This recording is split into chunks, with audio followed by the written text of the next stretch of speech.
So, hello everyone. Welcome to another indie author interview.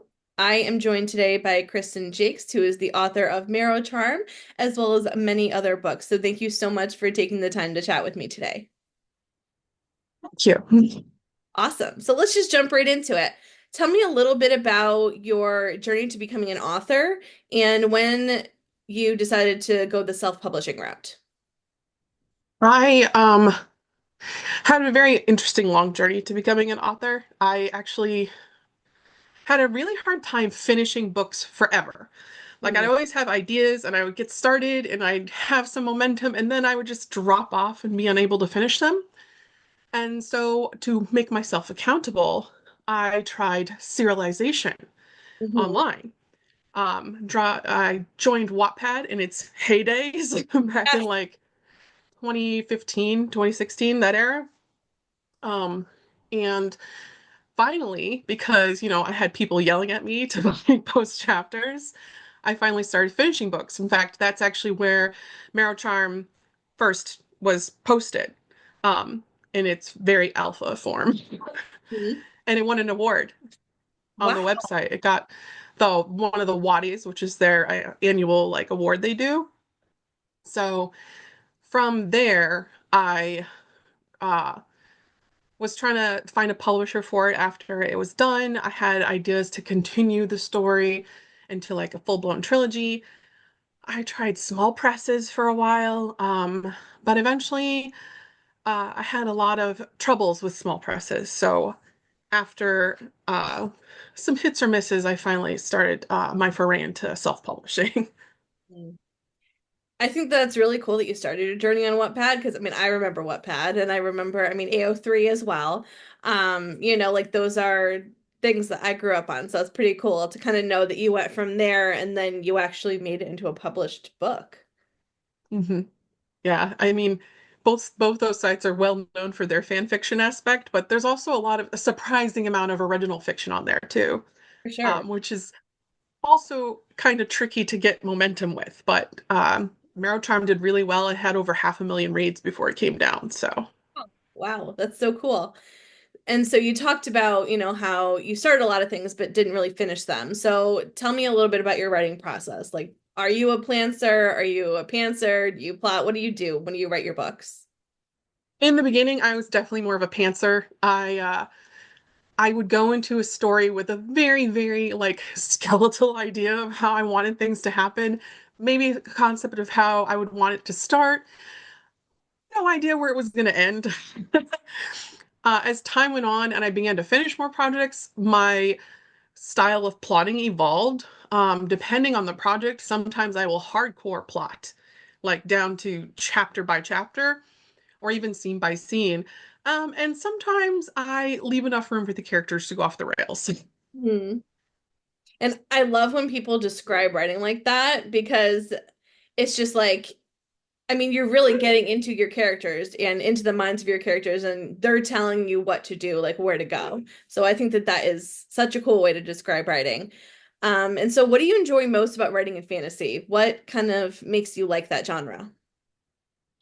Just the possibilities. I mean, people don't really realize that you can also use fantasy as like a mirror to the real world and the possibilities that you want to happen, the ideal structure that you want to happen. It's not just a mirror to society, it's also a mirror of how we want things to be. And I Hmm. love exploring how even the most monstrous characters can be mirrors for humans. Hmm. And I like that you kind of say like a mirror of the real world, right? But you can do what you want with that. And so creating like I find in fantasy like I tried to write fantasy and I couldn't do it because I was having trouble with fleshing out like all of these ideas even though I had so many, right? And so it's like how do you kind of like for Marrow Charm, like how do you kind of settle on like, do you have like an encyclopedia to like look back at, or like how do you kind of like keep things in your world like straight, I suppose? For stories like that, I definitely make a story Bible. I have like all the character details written down, all the creatures I create, like Marrow Charm especially. I have a lot of like creatures that I made up. Some of them are based roughly on like monsters I've encountered through like Dungeons and Dragons and things like that. But like one of my favorite creatures in there is the Widow Rook, and that is entirely just nightmare fodder that I like dreamed up one day, and it's like a crow spider the size of a horse. And I mean, you say you dreamed up one day, like, do you have like any like inspiration from things when you get like ideas like that? Or like was it legitimately from like a nightmare that you had or something? It was literally from a nightmare I had. I'm like, that's so wild. I should put that in a book. And now it's there forever. And Mhm. so in your writing space, what do you have in order to stay focused and on task? It's very difficult. I often have to write at home just because of circumstances. So like I had to carve out a little niche in my living room to have like a corner office. Hmm. Um, and I'm also a mom, so like I'm constantly distracted. I have to make time where it is. Sometimes that requires giving up sleep because I kind of need less distractions when I write. It's really hard for me to write and then be asked for something every 10 minutes. So I sometimes will stay up after they go to bed, or I'll get up earlier in the morning. So it's more like a time for me than it is for like a place or like location wise. Okay. And so, what is your kryptonite as a writer? What gets in your way? Energy, time and energy. Uh, Very practical, but very just true. yeah. I mean, I there's a lot to be said for burnout, especially in the last few years. Um, and it's harder, it seems, these days to refill that creative well. Mm. So just kind of pushing yourself to even get out a few words a day when you're feeling super burnt out feels impossible. Um, but it adds up. Just 100 words. It adds up over time. And I think that that's great advice, and I'm sure that you have even more for later in our interview. But I think that I know, and kind of like celebrating like the small wins, right? Like, okay, like at least I wrote, this many words. I think we compare ourselves a lot to people, especially with writing and social media, right? Like people post their word count for the day or something like that, and it's like, oh, like you wrote like thousands of words, but like you also don't know what's going on in their life, so they and they don't, and it may not be yours, is they may not be similar, so they may have had more time or something, where they can dedicate more time, when you wear so many hats, like being a writer and a parent. I can imagine that, it is difficult to carve out time, which makes sense why that's kind of your kryptonite. um and so let's go into talking about the Marrow Charm. So, if you had to describe that book in one sentence or less, I know I put 10 words, but now I changed it to a sentence. One sentence or less, what would that be? Oh, geez. Post-apocalyptic feel good.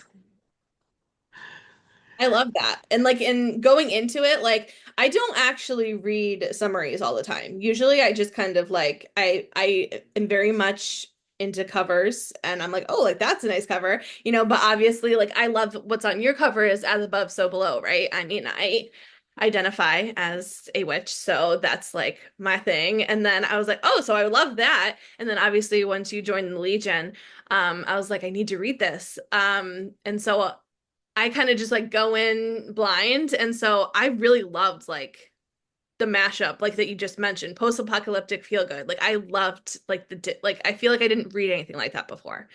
Um, and so who was your favorite character in this book to write and why? In the Marrow Charm series, I think my favorite character to write is actually Morglint. You do meet him in book one. He's also features in book two, and he's just one of those examples of like uh, human-like monsters. Mm-hmm. A monster who has more humanity than some of the humans you meet in the story. And he's very against the type of monster that he is, and he's just such a cinnamon roll in reality. And in reality, it's cinnamon rolls. I love cinnamon roll characters. And so on the other side of that, who was the most challenging character to write and why? think in that series, actually, one of the most challenging characters to write was Armin, the brother, because he is someone who is literally just like losing his self Hmm. and losing the person that he is. And you're also kind of competing with Azure's perspective as he. Um, and so, like, I remember a lot of people don't necessarily like Armin's perspective at points in the story, but it's also kind of vital to hold up like this like connection between the siblings and show their differences and their experiences and what they're going through. And in the second book, I can't give any spoilers, but when you meet him again, you can understand a lot more about him. I appreciate the no spoilers because I think that that's hard, especially when there's like a full series, out or multiple books. Which I try to just like read the first one like before I interview an author, like, and I know you have other books, but I was just drawn to that one. And I was like, okay, let me just read the first one so that I can like focus on that for the interview because I don't want to like think about what happened in a later book because my ADHD, that's how it goes. And then I would spoil. So I try not to, I just don't put myself in the situation. And so for Marrow Charm, what is your favorite quote or your favorite scene? Or both? I didn't pick out a favorite quote for this one because I kind of took it as like all my writing. Yeah, And like I had picked out a quote from fine. this Let's go story I with wrote for Wattpad called Edgewise, which is edgewise. Okay. about, yeah, it's about a sentient tavern and its patrons That and the is really adventures cool. that they go on. And so what was your favorite And from that?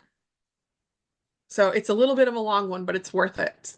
And it takes place a little bit later in the story, and there's some kind of minor spoilers, so I'm not going to say possible character names. But the quote comes from a creature or a being who's basically made up of nanites who have achieved like sentience. Like that's their entire society. They're That's so cool. human-like AI. I'm looking at it right now. I'm like, that's so cool. The human brain is a supercomputer built of meat inside a case of bone. His blood teems with an engineered virus that altered his individual cells, but his original core memories remain. We are an animite collective consciousness. He is a concept made flesh. The Edgewise began as a machine, a beautiful, glorious machine constructed of organic and inorganic parts so complex it gained sentience. It wanted more. Do you believe we are less for our biology? Our construction? Are we less than the sum of our parts? Hmm. Because usually it's more than the sum of your parts, right? That's Mm-hmm. usually the quote. So what kind of made you flip it? So this would go into spoiler territory, but it has to do with like the main character and uh of Edgewise and like what they are. That's Mm, a big reveal. And it wanted the character is having this conversation where um she feels less than human because of what she is. And that kind of like flips the script. Like, are we less than the sum of our parts, or like, what makes a human? mm. I like that. And that kind of makes me think of what is it? Smart House with from Mhm. Disney. Just because of, what you're saying, but also there's this new movie that came out that I want to watch. It's called Afraid. Have you seen but the AI, I've seen a trailer it's for that. AI. So I think it's John Cho.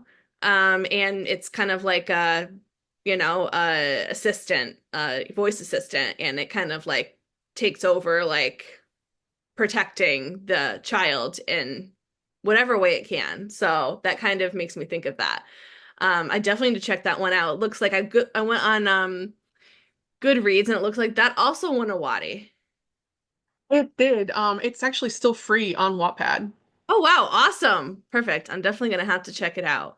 Um, and then so sometimes when we write books, we imagine our characters to look a certain way. Either we make Pinterest boards or, we really, really like certain actors or actresses or models, and we're like, oh, like that's so and so. So is there anybody that you've kind of chosen for your any of your main characters? Oh no. Well, when I was making the Pinterest board, like I wrote Marrow Charm back in 2015. And I remember like one of the characters I would have really loved to see was Idris Elba play Brixby, the alchemist's father figure. Like it would have been so great. I love Idris Elba. Something about him, just like I don't like I'm just like picturing his face right now, and I'm just like I can see it. Like it's just like that, like there's like an air about Such like dad vibes. He totally yes. gives like dad vibes. But like I don't like the kind of dad that would like go to the ends of the earth to like do anything that they have to for you. Exactly. Love that. Okay, so let's pop into the last part of the interview here. So these are just questions that like I would like to know, like if I were getting to know somebody. And so what do you like to do when you're not writing? What are your interests or hobbies? I I am know a you're gonna big say you gamer. have no, I It's thought you were gonna say you have no time because of your children, but I'm glad that you went with gamer. no, I'm a big cozy gamer. It's Oh, my kind of like escape. I love just like to play cozy games. My computer is set up in the living room, and they're games that I can also pause really easily. So, like, if everyone's just kind of chilling, but they need something, I can easily walk away from it. my friend plays this game and she told me about it and I downloaded it for free on my Switch, but I never played it. It's called, I think it's called Palia or something like that. She plays on the Yeah, computer. I've played that. Yeah, is it worth it? It is worth it because there's just a lot you can do for free, and it's there's no enemies to fight. It's very chill. It's a social kind of like it's a social cozy like community game basically. That sounds fun. I mean, I loved Animal Crossing during COVID. Like that was like my thing. I just played Animal Crossing, so I would probably like it. And so It's my really favorite funny because question. I No, go what? ahead. Go ahead. When I was saying I'm also a cozy gamer, but I have a pendulum between like cozy games and like games like Diablo and Grim Dawn and like the super violent go out and kill demons kind of games. And there's no real in between. It's like one or the other. I'm either in like a stabby mood or like fluffy mood. Exactly. And so this is my favorite question of the whole interview because I've gotten some amazing recommendations. So who are some authors or books that you would recommend? I have my Goodreads up here. I really want to give a shout out to Terry Pratchett. He's one of my all-time favorite authors. He's sadly no longer in this world. Um, but in particular, like one of my favorite books by him is Monstrous Regiment. And it definitely is timely. Even though it was published several years ago, it's another piece of timely fiction. I want to give a shout out to Tamora Pierce, who had a huge influence on me, especially her Protector of the Small quartet. I remember reading her I books as love a all of her stuff. I even got a chance to meet her in person once, and oh, she's as amazing in person as you'd expect. oh, that's amazing. I also definitely want to give a shout for Parable of the Sower by Octavia Butler. Yeah, Octavia Butler. Got it. Another timely piece of fiction. And N.K. Jemison's the fifth season. I've heard that. I've heard that one too. Um, and that's the Parable of the Sower is actually really funny because it literally says in 2024, which is really weird because it was written in 1993. Yeah, it was written over a decade ago. It is still so timely and like frighteningly true to life. Just prepare yourself when you go in and read it, and you're just like, yay! I definitely need to do I'll probably start with the N.K. Jemisin because one of the other authors doing for J.E. Harder, she loves that series, like die on a hill for that series. So I need to check it out, obviously, if more than one person is recommending it. It's so good. It's so good. And it's a series, right? There's more than one, Yes. or a trilogy, right? Trilogy is three, I want and to say it's where's a series? Four? I want to say it's a trilogy, but it might be more. Okay. Well, I'll start I with mean, it's been a couple years since I read it, and it's still stuck with me that I'm like, I need to recommend it again. mm-hmm. I love when that happens, and I think that that's like the most beautiful thing about um I don't know, I think about indie authors in general because I feel like they just love to like recommend like their friends that they've made who have helped them and those sort of things. And I also love having those books that you recommended that have like inspired you and kind of like, you know, stick with you. So I think that's really, really wonderful. And so other than kind of getting something on the page as much as you can, what's some other advice that you would give to an aspiring author or a younger you? That not getting a word count in the day, if you are still thinking about your story, if you are imagining scenes in your head, if you are jotting down a note here or there, you're still working on your story. You're still creating, and that you shouldn't be discouraged if you don't necessarily get words on the page that day. As long as you've put some thought into it or put some imagination into it for that day, it still means that you've done the work. Hmm. That is probably some of the best advice I've ever heard because it's so hard sometimes. I mean, especially, I gotta be honest, in the last few days, I was fully intending to finish editing my book, during the week, and I just couldn't do it. There's so much stuff going on and I just couldn't do it. And I was like disappointed in myself, but I was thinking about, okay, like I need to add this scene. I need to do that. Like I thinking about my beta feedback. But but I was getting, down on myself and hard on myself for not actually doing it. And today, just like right before our interview, like I need to add an entire chapter to kind of wrap things up. And I was like, you know what? I got to the end of like all 20, chapters that existed, and I do need to write a new one, but like I need to stop. Like I need to like regroup, do my interview, maybe go have breakfast with my husband, and then come back to it. Like it'll be there, and like thinking about, talking it out with one of my other author friends about like, okay, like, she's talking to me about her book and I'm talking to her about mine, and like I'm still doing something. So I think that that's really a great way to look at it. So thank you for that. That's really, Yeah, really, it's really easy to get discouraged when you don't get like words down or like you see everybody's word count. Like one of the worst things you can do as an author is compare yourself to other authors Mhm. because everybody's experience is so unique. So like it's definitely just advice you got to take to the heart because it's like even if you don't get words down, if you're thinking about it, you're still working on it. Yeah, yeah. And so while you're working, do you ever play music while you write or have anything on in the background? Oh yeah. Words or no words or both? Yeah, I definitely think that I write and create better with having music on. I often create playlists for specific pieces that I'm working on. Mm. So, yeah, definitely fueled by song. I like that. And I think, I don't know, I feel like I'm more productive when I listen to stuff. Like I think it's on Spotify. It's called like fantasy music for writing or something. And I just like play that and like put my headphones on and I just like can write. And it's just like like the pacing of like the music as well, like how fast it is or how slow it is also kind of affects like my motivation too. Must be the ADHD.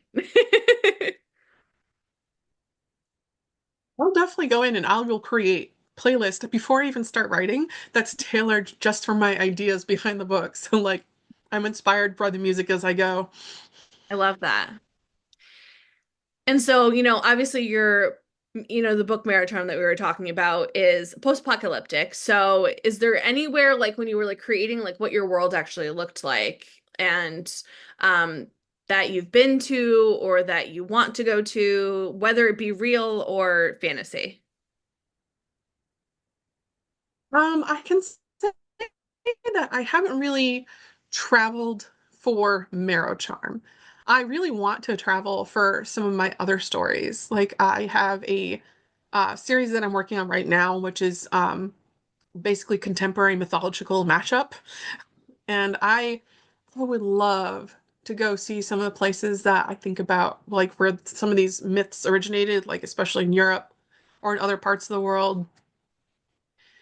I am so excited for this series. It's how like mythology, world mythology all connects and how like certain myths just kind of resonate and echo through like even though like the cultures are vastly like distance-wise apart, you still see the same kind of like themes and even the same kind of gods almost in like various world mythologies. That sounds absolutely amazing to me. Because I think that a lot of the time, like, I mean, I think Greek and Roman mythology is very overdone. I love it, believe me. Like one of my, I did serialized stuff on Kindle Vella, which is closing, unfortunately, but I did my first story, and that was inspired, by Greek mythology. But I think that there are just so many other types of mythology out there, um, that I think we need to talk about, and learn about, especially, because they're so diverse and there's just so many different things. So I think that that's such a cool idea that you're going to kind of like mash it all together, and not just focus strictly on one, but on many. Hmm. Like the first book in the series, which has been out for a few years, and I finally got the chance to like sit down and plot out the next 3 or 4 books, combines Norse and Hawaiian mythology. That is so cool. Honestly, I know Hmm. nothing about Hawaiian mythology. I know Norse, but nothing about Hawaiian, so that's super cool. Oh, I love that. I'm gonna have to check it out. Um, and so do you have any upcoming events or anything kind of going on, like that you can announce, like your next book or anything like that kind of going on? I have an anthology dropping Tuesday, Cool. with some lovely ladies. It is a sci-fi romance anthology. It's called Tempted by Celestial Bodies. And it's got a lot of big names in it, that I think are big names. It's got like Megan Van Dyke and Yeah. Sharissa Weeks and a bunch of other names people might recognize. Um, and I'm also having a surprise novella drop next month, for the mythology series. So So very exciting. excited for that. It's called Knots in the Skein. It's a prequel for this mythology series, and the main character, who is a fate cipher, and she can basically undo prophecies and fates, which is another part of the myths that I explore. That is so awesome. I'm so excited to go ahead and read. I mean, I love anthologies. And I think that like they're definitely like slept on. So I definitely want to read more of those. So I guess I will start with the one on Tuesday. And then definitely looking forward to that prequel. Like that sounds really awesome. A great Christmas present. So thank you so much, Kristen, for taking time to talk with me today. Thank you so much for being a part of the Legion. So happy to have you. And I can't wait to see what else the Legion gets up to in the next year and what you kind of create with all of your lovely ideas. Thank you so much for having me. Absolutely.